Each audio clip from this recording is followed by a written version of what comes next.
Previously, in Part 1, Ellie Gibson thought she had a normal life, until one photograph shattered everything she knew. While on vacation in London, she took a picture with her father, only to later notice a missing person flyer in the background. The girl on the flyer looked exactly like her. At first, she brushed it off as a coincidence. But when her father ripped the flyer down, when her parents refused to show her any childhood photos, and when she overheard a conversation that confirmed her worst fears, Ellie realized the truth. She wasn't Ellie Gibson. She was Sarah Wells, a child who had been kidnapped 18 years ago. Desperate to escape, she confronted her parents, but Henry, her so-called father, refused to let her go. In a shocking turn of events, Lisa, the woman who had raised her, knocked Henry unconscious and helped Ellie escape. Now, with nowhere else to turn, Ellie has gone to the police to uncover the truth about her past. But what happens next? Will she finally reunite with her real family?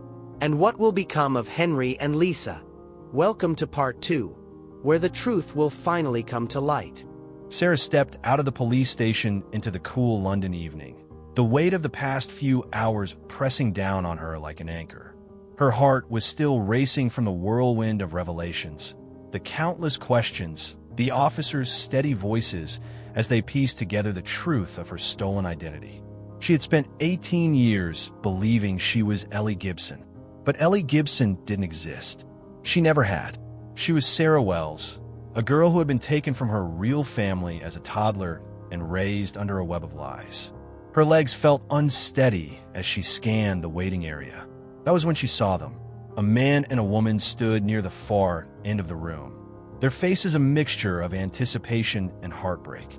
They looked older than the photos she had seen in the missing person reports. The years of searching for her had left their mark, deep lines of worry etched into their faces, gray streaking through their hair. Yet there was no mistaking it. These were her parents, her real parents, Nessa and Edric Wells. Sarah's breath caught in her throat. She had imagined this moment 100 times since she first saw the poster, the one that shattered her entire world. But now that it was real, she had no idea what to do. These people were strangers, and yet they weren't. Nessa took a hesitant step forward, her hands clasped together as if afraid that one wrong move would send Sarah running. "Sarah," she said softly, her voice thick with emotion. "Sweetheart, is it really you?"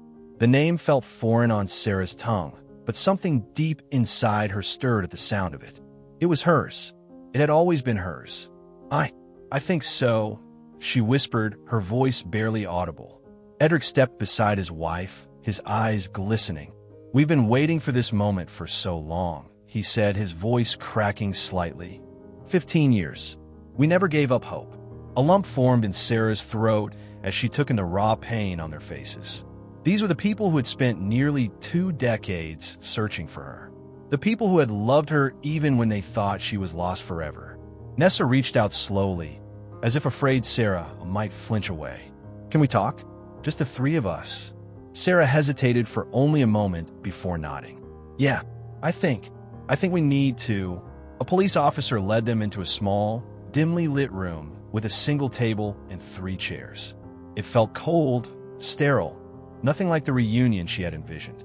As the door shut behind them, sealing them off from the rest of the world, the silence between them stretched uncomfortably. Nessa was the first to break it. "We thought you were dead," she admitted, her hands trembling as she wiped at the tears gathering in her eyes. "For years, we searched. We put up posters, begged the police to keep the case open. We held on to hope when everyone told us to let go."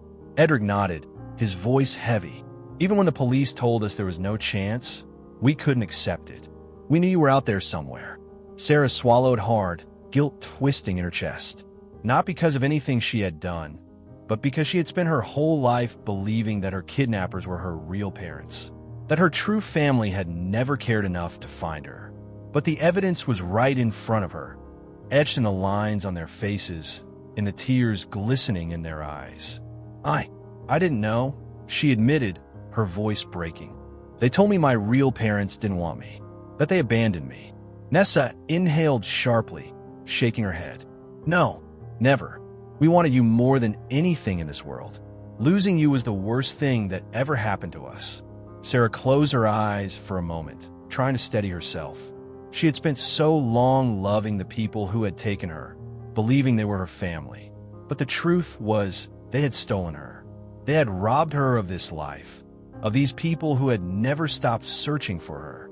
When she opened her eyes again, she met Nessa and Edric's gazes with newfound certainty.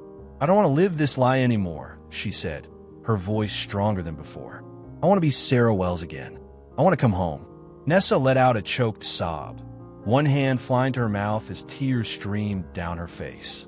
Edric reached for Sarah's hand hesitantly, as if still afraid she might pull away.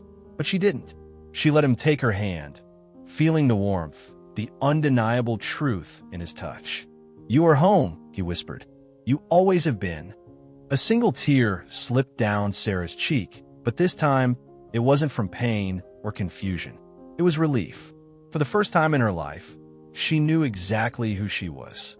She took a deep breath and straightened her shoulders. "I want to get my real documents. My passport, my ID, everything." She glanced at the police officer standing near the door. "I need to make this official." The officer nodded. "We can arrange that. Given that you were born in the UK, the process shouldn't take long." Sarah turned back to Nessa and Edric. "Can you give them the address? I don't even know where home is." Nessa's face softened. "Of course, sweetheart."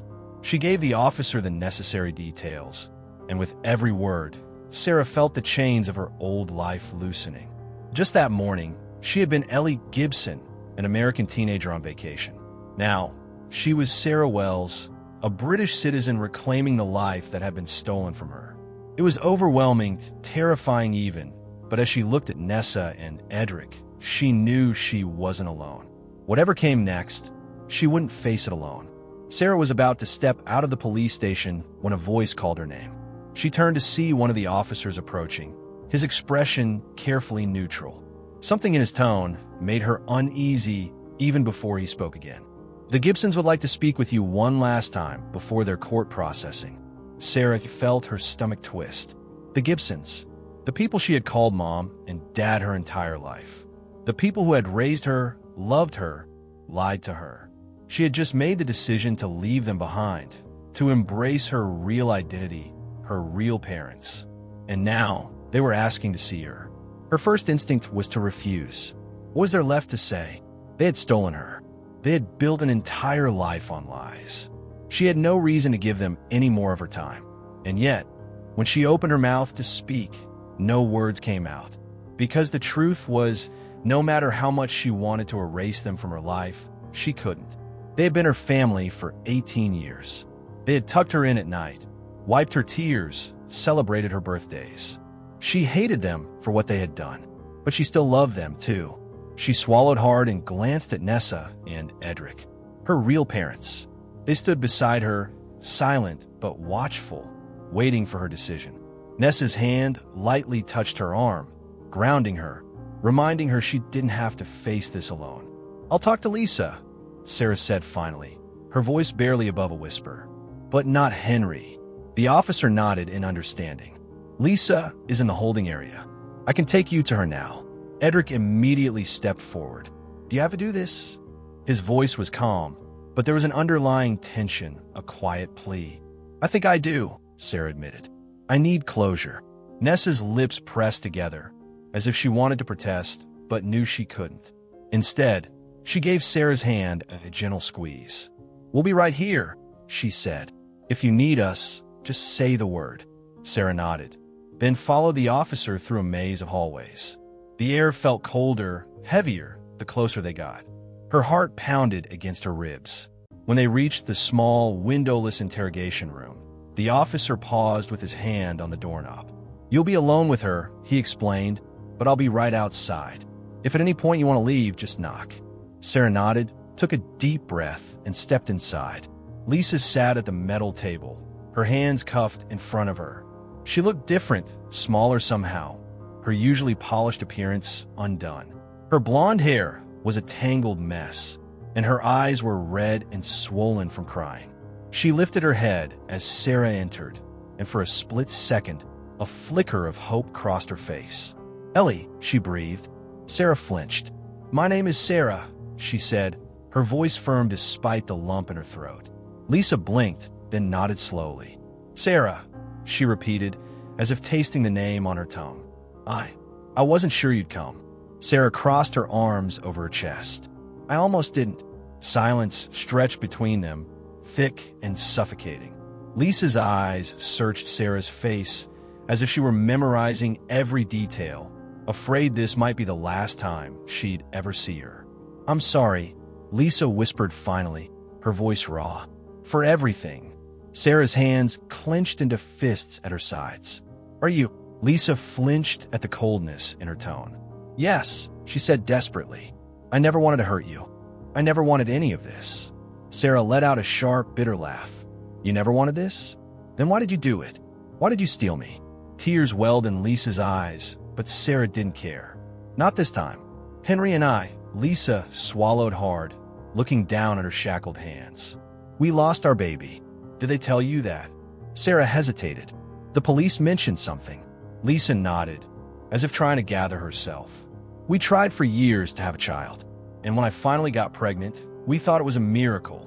But then something went wrong. On the day I gave birth, there were complications. We lost her. I lost her." Her voice cracked, and she wiped at her eyes with her shoulder since her hand rebounded. Sarah's anger wavered slightly, but she forced herself to stay guarded.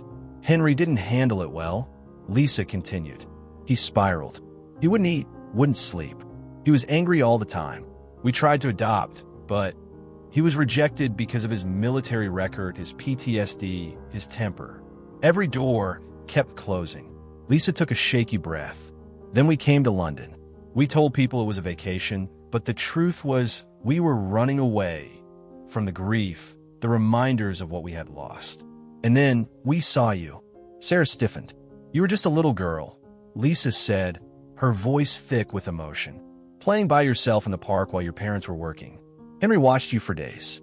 He convinced himself that they didn't care about you, that you were being neglected. And the more he watched, the more he believed it.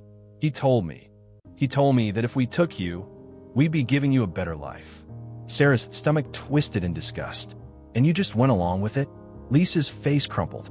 "I didn't want to at first," she admitted. "But Henry, he needed you. I thought if I just went along with it, he'd finally be happy again, that we could be a family." Sarah let out a shaky breath, shaking her head.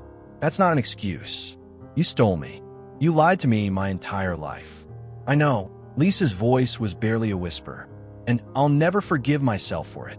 For the first time, Sarah noticed the exhaustion in Lisa's face, not just from the past few days, but from years of carrying a terrible secret. "I know you don't owe me anything," Lisa continued, her voice breaking. "But please, Sarah, I just need you to know that I loved you, and I still love you. No matter what happens, that will never change." Sarah swallowed hard. She wanted to hate her. She wanted to scream at her, to tell her that love meant nothing when it was built on lies. But the truth was, she couldn't deny that Lisa had cared for her. She had been her mother, wrongfully, cruelly, but still. "I don't know what I feel," Sarah admitted, her voice quiet. "I don't know if I can ever forgive you, but I appreciate you telling me the truth." Lisa's lips trembled. "I don't expect you to forgive me," she said. "But if you ever want to talk, I'll be here." Sarah hesitated, then nodded once. "Maybe. One day." It wasn't a promise. It wasn't a refusal. Lisa closed her eyes, nodding. "That's all I can ask for." The weight in Sarah's chest was suffocating. She needed to get out of there. Without another word, she turned and knocked on the door. The officer opened it immediately, and Sarah stepped out, inhaling deeply, as if she had just escaped from drowning. Nessa and Edric were waiting, their faces filled with concern. "Are you okay?" Nessa asked gently. Sarah looked up at them, at the people who had spent their lives searching for her, who had fought to bring her home. "Yes," she said, and for the first time, she almost believed it. Sarah stepped into the interrogation room, her pulse thrumming in her ears. The air was thick with the sharp scent of disinfectant, and the dim lighting cast harsh shadows against the gray walls. In the center of the room sat Lisa, her hands cuffed to the metal table, her shoulders hunched as if the weight of the world pressed down on her.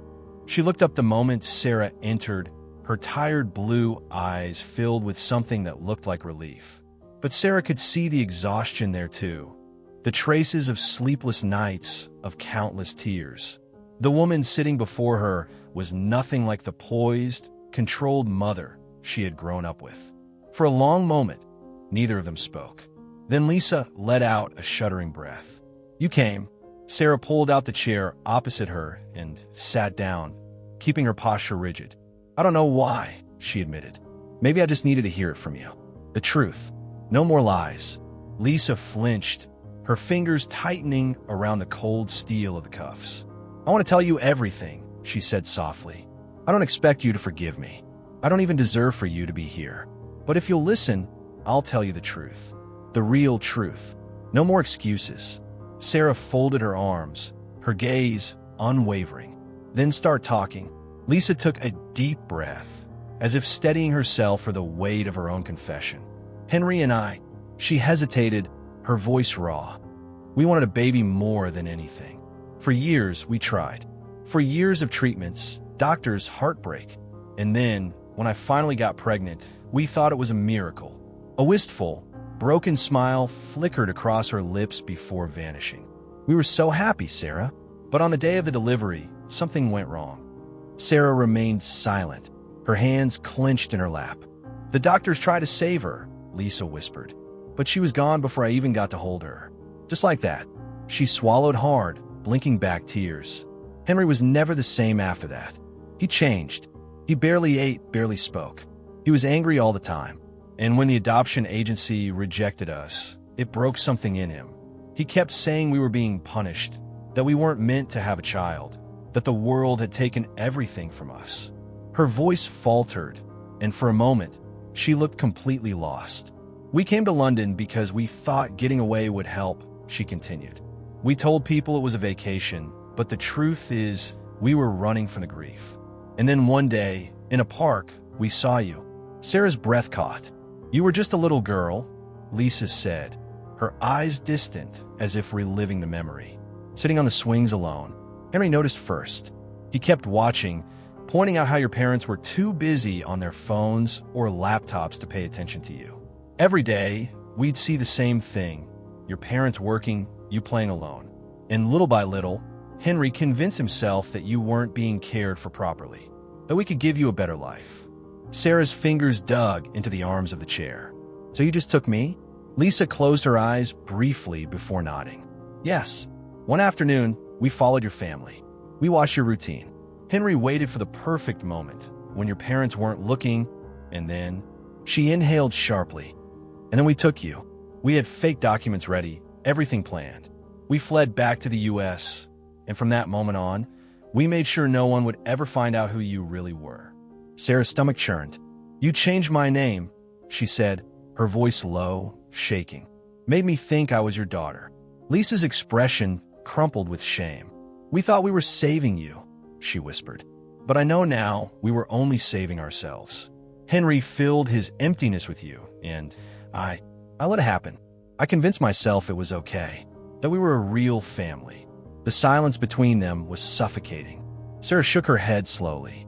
"You stole me," she said, barely able to get the words out. "You stole me from people who loved me, who were looking for me." "I know," Lisa whispered, "and I will never forgive myself for that." Sarah swallowed back the burning lump in her throat. "What about Henry?" Lisa hesitated, and for the first time, fear flickered across her face. "Henry isn't the man you think he is." Sarah's fingers twitched against the table. "I know what he did," she said bitterly. "He locked me in a bathroom. He lost control." Lisa's jaw clenched. "That wasn't the first time," she admitted. "I won't lie to you, Sarah. Henry has always had a temper. The military changed him, and losing our baby made it worse. But after we took you, he calmed down. You were the only thing that kept him stable.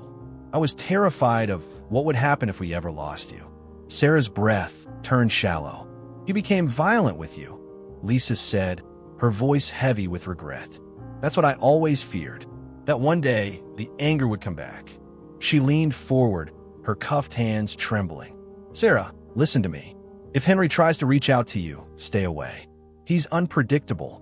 And now that you've left, I don't know what he's capable of. A shiver ran down Sarah's spine. He's in prison, she said quietly, as if saying it aloud would make it more real. He can't hurt me. Lisa shook her head. Don't underestimate him, she warned. If he gets the chance, he will find you.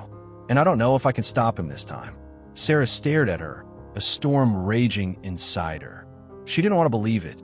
Not fully. Henry had been her father. He had raised her, cared for her, loved her in his own twisted way. And yet, deep down, she knew Lisa was telling the truth. She had seen the rage in Henry's eyes. She had felt the force of his grip, the cold fury in his voice.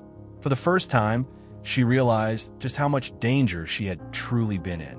Sarah let out a slow breath, trying to steady herself. What happens now? Lisa sat back, defeated. I don't know, she admitted. I'll be sentenced soon. I don't expect you to ever want to see me again. I just needed you to hear this from me before it was too late. Sarah was quiet for a long time. Despite everything, despite the betrayal and the pain, she couldn't erase the memories of the woman sitting in front of her. The one who had packed her lunches, stayed up with her when she was sick, held her when she had nightmares. I don't know if I can ever forgive you, Sarah said finally. But I don't hate you. Lisa's eyes filled with fresh tears. Maybe one day, Sarah continued, her voice hesitant, uncertain. We can talk again. Maybe. Lisa gave a small, fragile nod. I like that, she whispered. Sarah pushed back her chair, standing up. She turned toward the door, but before she could open it, Lisa's voice stopped her one last time. I love you, Sarah, she said softly. No matter what happens. Sarah hesitated. Then, without turning back, she stepped out of the room and closed the door behind her. She wasn't sure if she believed Lisa's words, but she knew one thing for certain. She was never going back.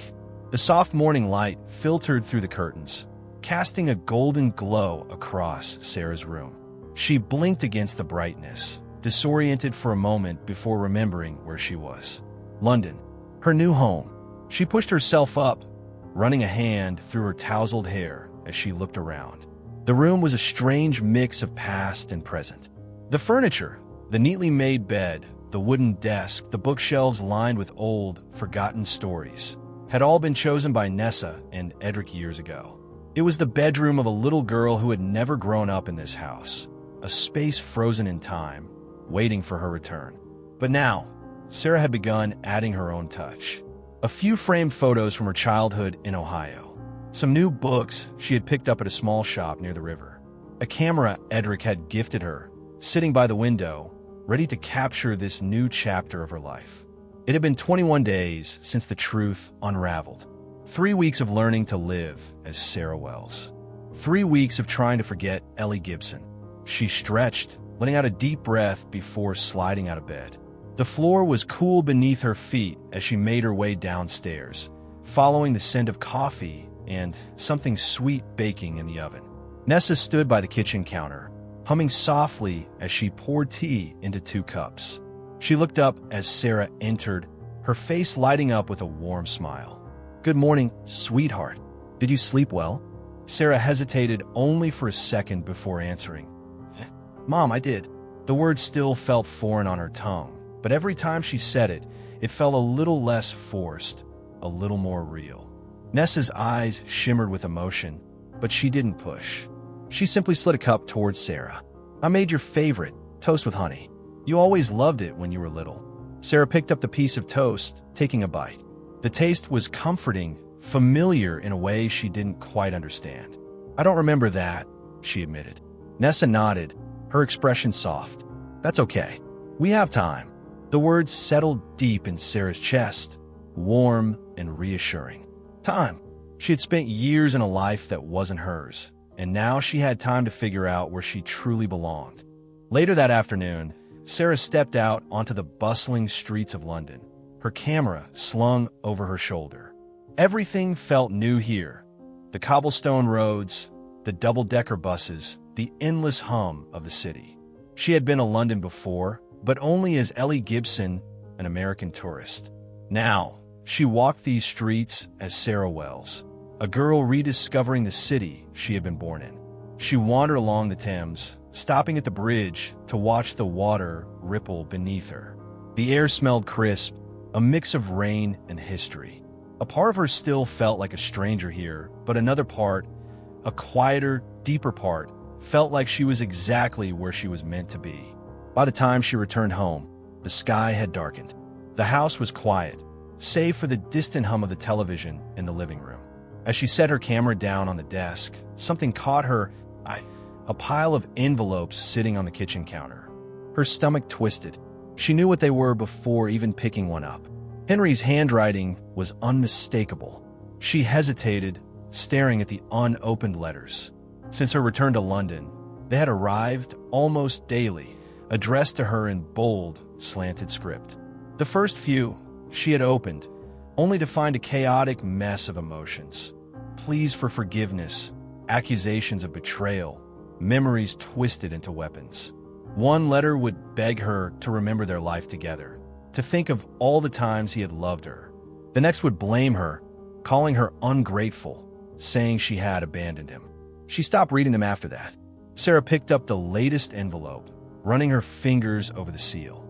Part of her wanted to rip it open to see if maybe, just maybe, this time the words inside would make sense. That he would finally understand why she had to leave. But deep down, she knew they wouldn't. "He raised me for 15 years, she whispered, staring at the letter as if it held some impossible answer. "I loved him, but he also stole me." Her throat tightened, the question pressing against her ribs. Can I ever forgive him? She didn't know. Maybe she never would. A warm hand rested on her shoulder, pulling her out of her thoughts. She turned to see Edric standing beside her, his expression gentle, understanding. "You don't have to read them," he said quietly. "Not if you're not ready." Sarah exhaled slowly, then nodded. "I don't think I ever will be." Edric gave her shoulder a small squeeze before picking up the letters and placing them in a drawer. "Then we don't have to keep them here," he said simply.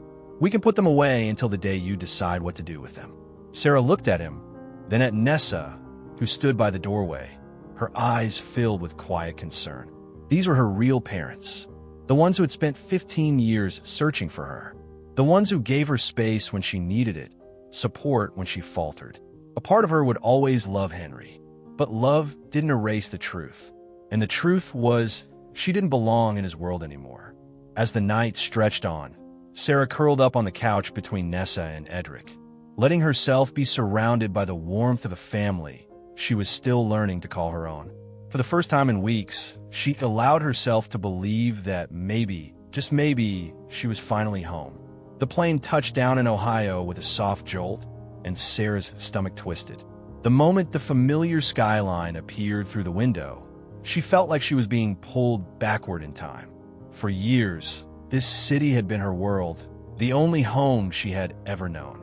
But now, everything about it felt distant, like a place she had visited in a dream. Beside her, Nessa shifted in her seat and glanced at her. "How are you feeling?" she asked gently. Sarah inhaled slowly, steadying herself. "Like I don't belong here anymore," she admitted. Nessa nodded as if she understood. "It's okay if it feels strange. Just take it one step at a time. One step at a time." That was all she could do.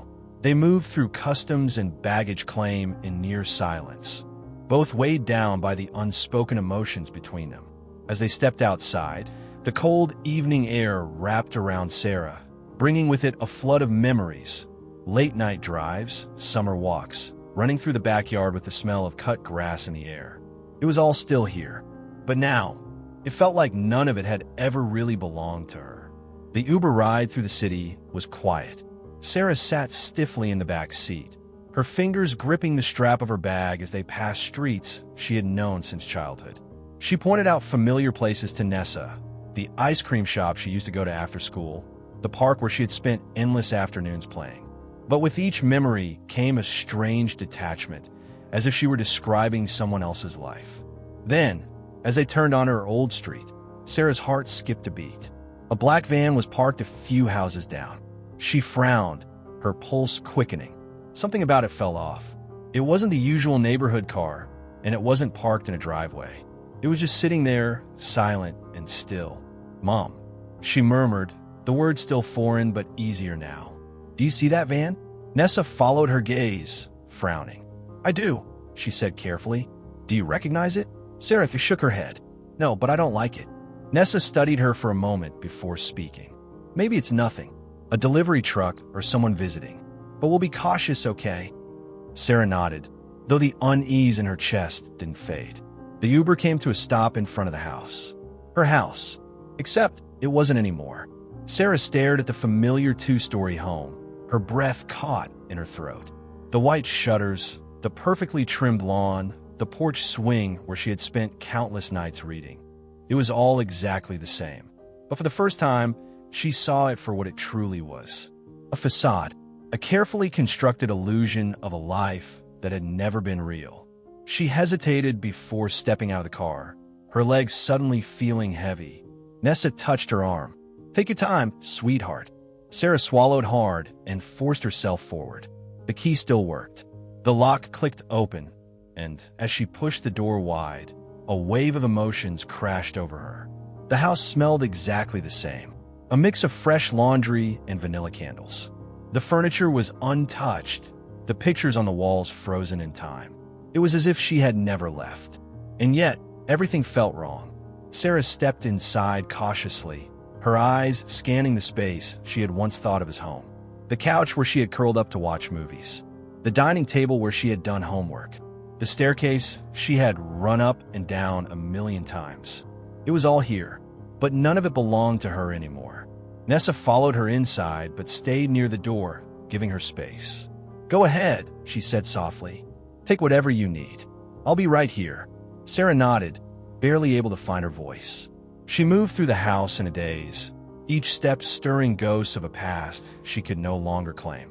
Upstairs, she hesitated at the threshold of her bedroom. The moment she stepped inside, it hit her like a punch to the chest. Everything was exactly as she had left it. The fairy lights still strung across the wall. The stack of books on her nightstand. The framed pictures of birthdays and vacations. For a long time, she just stood there, taking it all in. This had been her sanctuary, her safe place. But now, it felt like a museum exhibit, a room preserved in perfect condition for a girl who no longer existed. She took a deep breath and started sorting through her belongings. She didn't take much, just the things that truly mattered. A worn-out teddy bear from when she was little. A photo album filled with snapshots of childhood she now questioned. A few books that had shaped her growing up. Everything else she left behind. She was no longer trying to hold on to a past that wasn't real. As she packed the last of her things into a small suitcase, she glanced at the window. The van was still there. Her stomach twisted again. Something wasn't right.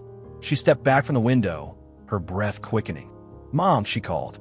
Footsteps echoed up the stairs, and Nessa appeared in the doorway, concern in her eyes. What is it? Sarah nodded toward the street. The van. It's still there. Nessa's expression darkened as she moved beside her, peering outside. A tense silence stretched between them. Maybe we should call the police, Sarah whispered. Nessa nodded slowly. Let's not take any chances. She pulled out her phone and stepped into the hallway to make the call. Sarah stayed by the window, watching, waiting. Her fingers tightened around the strap of her suitcase, her heart pounding. Whoever was out there, they weren't just passing by, and she had a sinking feeling her past wasn't done haunting her yet. Sarah zipped her suitcase shut, exhaling a slow breath as she took one final look around her childhood bedroom. It no longer felt like hers. The walls, the bookshelves, the bed she had spent years sleeping in. It all belonged to a different version of herself, a girl who had lived in a world of carefully constructed lies. She had taken what mattered, left behind what didn't. This was it, the last goodbye. She reached for the handle of her suitcase when a sound stopped her cold. A floorboard creaked downstairs. Her breath hitched. Nessa was outside on the porch, talking to the police on the phone. There was no one else in the house. Or at least, there wasn't supposed to be. Sarah's pulse pounded in her ears as she slowly turned toward the bedroom door. The house was old, but she knew its sounds, knew which steps groaned under pressure, which doors squeaked when opened. This wasn't the house settling. Someone was inside. Panic surged through her, but she forced herself to think. She needed something, anything, to protect herself. Her eyes darted around the room until they landed on a heavy silver trophy sitting on her bookshelf. A photography competition award from high school. Her hands trembled as she grabbed it, gripping it tightly. Footsteps moved toward the staircase. Slow, measured. Sarah's mouth went dry. She pressed herself against the wall beside the door, her heart slamming against her ribs. She listened. The footsteps stopped just outside her room. A pause. Then, the doorknob turned. The door eased open, and Sarah's grip tightened on the trophy, ready to swing. But when the figure stepped inside, she froze. It wasn't a stranger. It was Jack, her uncle, Henry's brother. He stood in the doorway, tall and broad, his face eerily similar to Henry's but worn with years of stress. He wore a dark coat, his eyes sharp as they scanned the room before settling on her. He took a slow step forward, his hands raised in a mock gesture of peace. "Ellie," he said smoothly. "Or should I say, Sarah?" Sarah's stomach twisted. She hadn't seen Jack in years, not since childhood gatherings when she had still believed the Gibsons were her real family. But she remembered him, remembered the way he had always been quiet but watchful, always lingering in the background. She swallowed hard. "What are you doing here?" Jack tilted his head, as if the question was ridiculous. "I came to talk to you. I figured you'd be here, packing up, preparing to leave." His eyes flickered to her suitcase before returning to her. "I wanted to see you before you disappeared for good." Sarah tightened her grip on the trophy. "How did you get in?" Jack pulled something from his pocket and held it up. A key. Her breath caught. "Your father, Henry, always left a spare with me," he explained, tucking it away. "Just in case." A cold chill crawled down her spine. "You need to leave," she said, forcing her voice to stay steady. Jack sighed, shaking his head. "Sarah, I just want to talk. I think there are things you don't understand." She narrowed her eyes. "Like what?" "Like the fact that Henry isn't the monster you've been led to believe," Jack said smoothly, stepping further into the room. "I know he's made mistakes, but he loves you. He raised you. Does that mean nothing?" Anger flared inside her, mixing with fear. "He kidnapped me." Jack's expression remained eerily calm. "That's just a word people are throwing around. Henry saved you from parents who barely paid attention to you. He gave you everything. And now you're just going to throw it all away." Sarah's stomach churned. "I'm not throwing anything away," she snapped. "I'm going back to my real family. I'm not his daughter." Jack's jaw tensed. The fake warmth in his voice cooled. "You shouldn't say that," he warned. "Not after everything he's done for you." Sarah's fingers tightened around the trophy. She could see it now, the shift in his posture, the tension in his shoulders. He wasn't here just to talk. Jack took another step forward, lowering his voice. "Come with me," he urged. "Let's go somewhere private. We'll talk. Just you and me. I'll explain everything." Sarah took a step back. "No." Jack's face darkened. "I wasn't asking." Fear shot through her veins. He took another step, reaching out as if to grab her. But before he could get any closer, "Sarah," Nessa's voice rang through the house. Jack froze. Sarah's heart leaped. Heavy footsteps pounded up the stairs, and within seconds, Nessa appeared in the doorway. The moment she saw Jack, her expression twisted into fury. "Get away from her," she said sharply, stepping in front of Sarah. Jack raised his hands again, his expression shifting back into something almost charming. "Relax," he said, smiling. "We're just talking." Nessa's eyes blazed. "You have 5 seconds to get out of this house before I call the police." Jack's jaw ticked, his nostrils flaring. For a moment, Sarah could see him weighing his options. Then his expression turned cold. "You have no idea what you've done," he muttered, backing toward the door. "I know exactly what I've done," Nessa shot back. Jack hesitated, then turned and strode down the stairs. Sarah barely had time to breathe before Nessa grabbed her wrist and pulled her into the bedroom, locking the door behind them. "Call the police," Nessa whispered urgently. Sarah fumbled for her phone, her fingers shaking as she dialed. Jack's voice carried up the stairs. "Sarah, don't do this." She squeezed her eyes shut as the dispatcher picked up. "There's a man in my house," she whispered into the phone. "He's trying to take me." Through the window, she saw Jack lingering near the front door, his hands clenched into fists. Then, in the distance, sirens. Jack heard them too. A flicker of frustration crossed his face, but he didn't wait around. He turned and hurried down the street, disappearing just before the police cars pulled up. Sarah released a shaky breath, her entire body trembling. Nessa pulled her close, wrapping an arm around her. "It's over," she murmured. "You're safe." But Sarah wasn't sure she believed it, because as she looked out the window, staring at the empty street where Jack had just stood, she knew this wasn't the end. Her past wasn't done with her yet. Sarah sat in the back seat of the car, her fingers tightening around the fabric of her dress as they neared the courthouse. London streets blurred past the window, a mix of gray stone buildings and bustling pedestrians. It was strange how the city had started to feel familiar. Yet on this particular morning, everything seemed distant, out of reach. She exhaled slowly, trying to calm the nerves coiling in her stomach. Today was the day she would stand before a courtroom filled with strangers and speak her truth. The day she would finally close the door on the past that had defined her for so long.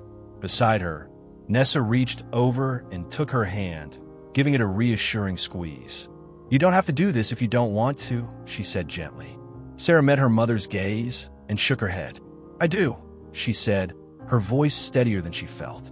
"I need to." Edric, sitting in the driver's seat, glanced at her through the rearview mirror. "We're proud of you," he said. "No matter what happens today, just remember that." Sarah swallowed past the lump in her throat and nodded. When they arrived at the courthouse, a cold breeze cut through the morning air as she stepped out onto the pavement. She straightened her shoulders, forcing herself to breathe.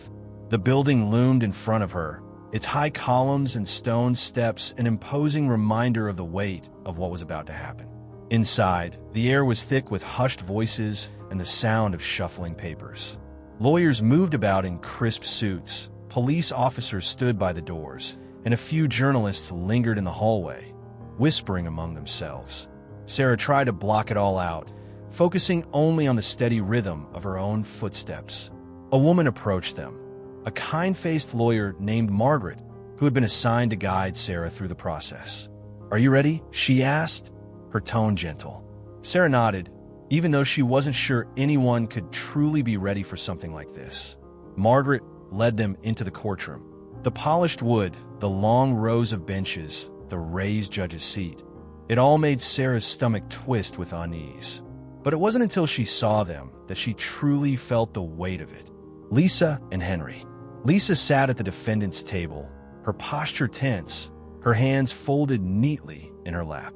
She looked smaller than Sarah remembered, her normally composed expression worn down by exhaustion. Her gaze flickered toward Sarah briefly, then dropped to the table, as if she couldn't bear to hold her stare for long. Henry, on the other hand, was unreadable. He sat stiffly beside his lawyer, his face a mask of neutrality. But Sarah saw the tightness in his jaw, the slight twitch in his fingers. The judge entered, and the room fell silent.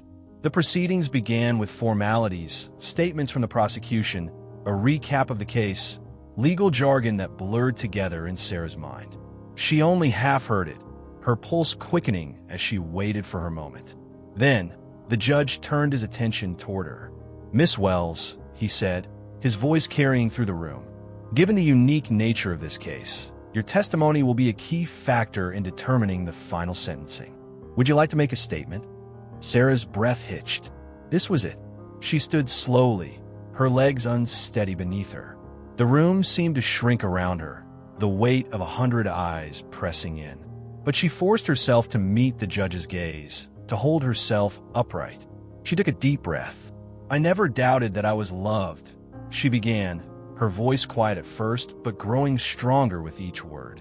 "For 18 years, I lived as Ellie Gibson. I had a mother and a father who cared for me, who raised me. I was happy. I had a life." She hesitated, then turned her gaze toward Lisa. "And that's what makes this so painful," she admitted. "Because I know that Lisa loved me. I know that she did what she thought was right. But love doesn't justify taking a child away from their real family. It doesn't erase the fact that I was stolen." Lisa flinched, her hands tightening in her lap. Sarah shifted her attention toward Henry. And Henry, I know he loved me too, but love shouldn't be controlling. It shouldn't be violent. When I started asking questions, when I found out the truth, he didn't try to comfort me. He tried to trap me. He hurt me." Her voice wavered slightly, but she pushed through. "I don't think he's just a bad person. I think he's sick. I think he needs help." The courtroom remained silent. She turned back toward the judge. "I don't want to see Lisa go to prison," she said, surprising even herself with the honesty of it. "I don't think she was the mastermind behind this. I think she followed Henry's lead. I think she was manipulated just like I was. But that doesn't mean she's innocent." She took a deep breath. "As for Henry, I don't hate him," she admitted. "I wish I did, but I don't. I know he was in pain. I know losing his child broke him, but I can't excuse what he did. He took me from my real family. He made me believe my whole life was a lie. And when I tried to leave, he became dangerous." Her fingers curled into fists at her sides. "I don't want revenge," she said. "I just want justice. And I want him to get the help he needs before it's too late." She finished speaking and slowly sank back in her seat, her heart hammering in her chest. The judge nodded, taking in her words. There was a brief recess while he conferred with his colleagues. The tension in the room was suffocating. Finally, the judge returned. In light of Miss Wells's testimony, which has played a significant role in this case, he announced, his voice solemn, "I have reached a decision." Sarah held her breath. He turned to Lisa first. "Lisa Gibson, you were sentenced to 6 years of probation for your involvement in the kidnapping and your knowledge of the forged documents. Given your lack of prior criminal activity and the testimony provided today, I believe this sentence is appropriate." Lisa let out a shaky breath, tears pooling in her eyes. Then, the judge turned to Henry. "Henry Gibson, as the primary orchestrator of this crime, you are sentenced to 8 years in prison." A murmur rippled through the room. "You will receive mandatory psychological treatment during your incarceration," the judge continued. "If significant progress is made in addressing your mental health issues, you will be eligible for early release after 4 years." Sarah turned toward Henry, expecting anger, frustration, something. But to her surprise, she saw something else. Relief. For the first time, his expression softened. Maybe, deep down, he knew this was what he needed. Maybe he'd been lost for so long that even prison felt like a kind of salvation. The gavel came down. The trial was over. Sarah let out a breath she hadn't realized she was holding. It wasn't perfect. It didn't undo the past. But it was something. As she stepped out of the courthouse, Nessa and Edric flanking her, she felt the weight of the past slowly beginning to lift. It was over. And for the first time in her life, she was finally free.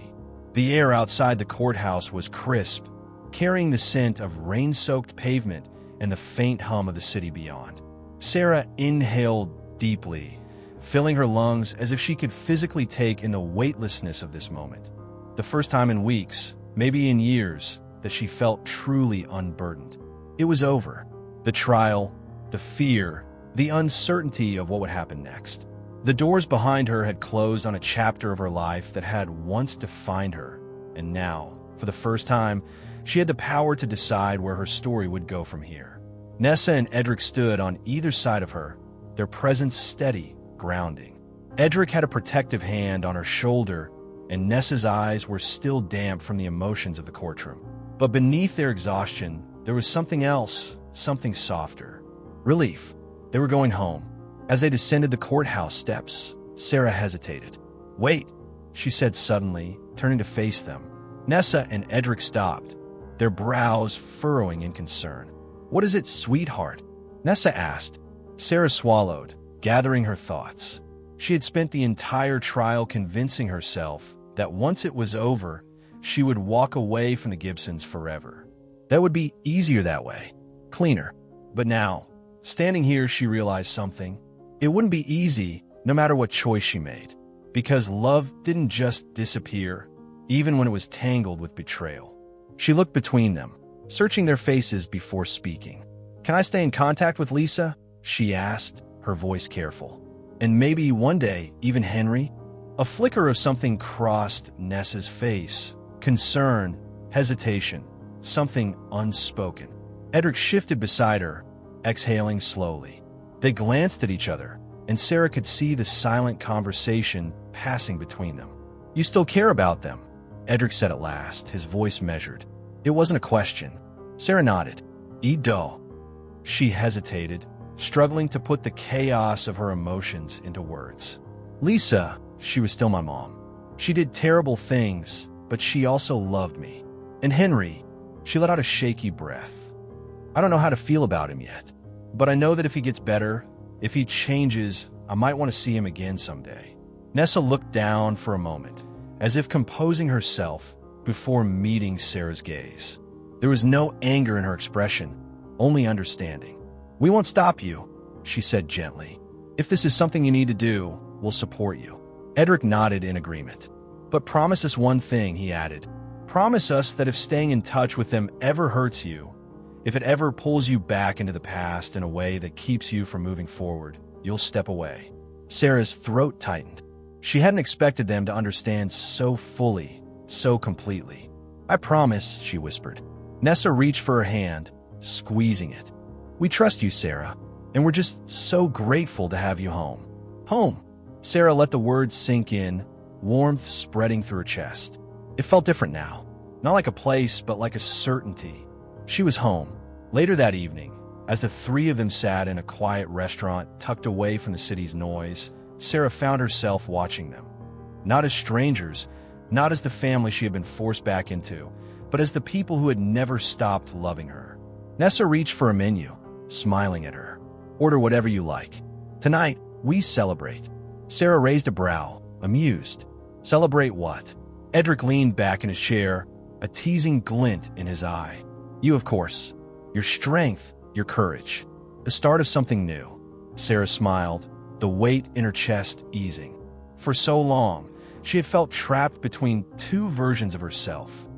Ellie Gibson, the girl who had lived a lie, and Sarah Wells, the girl she was supposed to be. But now, she didn't feel like she had to choose. She was simply herself, and for the first time, that was enough. Sarah had lost a life she thought was real. The home she had grown up in, the people she had called family, the memories she had cherished, all of it had been built on a lie. For 18 years, she had lived under an illusion, believing she belonged to a family that was never truly hers. But in losing that life, she had gained something far more precious. The truth. It had been painful, heartbreaking. There were moments when she had wished she could unknow it all, slip back into the comfort of the lie. But the truth had given her something she had never truly had before: freedom. The freedom to be who she really was. The freedom to love the parents who had spent their lives searching for her. The freedom to make her own choices, to shape her own future. And as she sat between Nessa and Edric that night, laughter and warmth filling the space between them, she realized something. The past would always be a part of her. She couldn't erase it, nor did she want to, but it no longer defined her. She was no longer Ellie Gibson, the stolen child living in the shadow of someone else's love. She was Sarah Wells, and for the first time in her life, she was truly home. But her story leaves behind a question, one that lingers in the quiet spaces of the mind. What would you do if you discovered your whole life was a lie? Could you walk away? Could you forgive the people who stole you? Or would you always wonder if love, even when built on deception, could ever truly be real? Thank you for joining us on this incredible and emotional journey. Sarah's story is a powerful reminder that even in the face of betrayal and loss, the truth has the power to set us free. If this story moved you, don't forget to like this video, share it with your friends, and subscribe to our channel for more real-life stories that inspire and challenge the way we see the world. And make sure to turn on notification bell so you never miss an update. We'd love to hear your thoughts. What would you do if you discovered your whole life was a lie? Let us know in the comments below. Thanks for watching, and we'll see you in the next one.